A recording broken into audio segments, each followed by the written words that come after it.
ನಮಸ್ಕಾರ, ನಾನು ಜಿತೇಂದ್ರ ಕುಂದೇಶ್ವರ. ನಾನೀಗ ಪಿಲಿಕುಳ ಜೈವಿಕ ಉದ್ಯಾನವನಕ್ಕೆ ಬಂದಿದ್ದೇನೆ.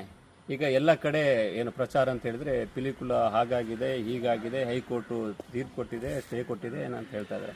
ಸೊ ಪಿಲಿಕುಳ ನಿಸರ್ಗಧಾಮ ಹೇಗಿದೆ, ಅಲ್ಲಿ ಏನು ನಡೀತಾ ಇದೆ, ಅಲ್ಲೆಲ್ಲ ಏನು ಹುಲಿಗಳು ಇದೆಯಾ, ಸಿಂಹಗಳಿದೆಯಾ, ಪ್ರಾಣಿಗಳಿದೆಯಾ, ಪಕ್ಷಿಗಳಿದೆಯಾ, ಅಥವಾ ಅವುಗಳಿಗೂ ಸ್ಟೇ ಏನಾದರೂ ಸಿಕ್ಕಿದೆಯಾ, ಅಥವಾ ಅದನ್ನು ತುಂಬ ತುಕ್ಕು ಹಿಡಿದಿದೆ, ಅದನ್ನು ಹೊರಗೆ ತಗೋಬರಬೇಕು, ರಿಪೇರಿ ಮಾಡಬೇಕು ಅಂತ ತುಂಬ ಜನ ಕಮೆಂಟ್ಗಳನ್ನು ಹಾಕ್ತಾ ಇದ್ದಾರೆ. ನಾನು ತೆಗಿಬೇಕು ಅಂತ ಹೇಳ್ತಾ ಇದ್ದಾರೆ, ಇನ್ನೊಂದು ಕಾಡಿಗೆ ಕಳಿಸಬೇಕು ಅಂತ ಹೇಳ್ತಾ ಇದ್ದಾರೆ. ಸೊ ಇಲ್ಲಿರೋ ಪ್ರಾಣಿಗಳನ್ನು ಕಾಡಿಗೆ ಕಳಿಸ್ಲಿಕ್ಕೆ ಆಗ್ತದಾ ಆಫ್ಟರ್ ಆಲ್?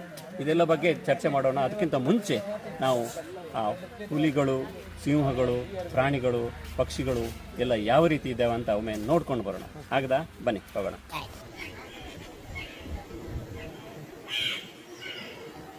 ಇವುಗಳನ್ನು ಯಾವುದು ಬೇಟೆ ಆಡುದಿಲ್ಲ ಅಲ್ಲ?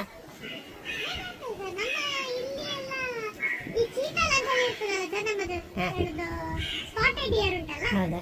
ಬಟ್ ಅಲ್ಲಿ ಆಚೆ ಸೈಡ್ ಅಲ್ಲ, ಈ ಮಹಾರಾಷ್ಟ್ರ ಆಚೆ ಸೈಡ್ ಅಲ್ಲ ಇಂಥದ್ದು ಇರುದು.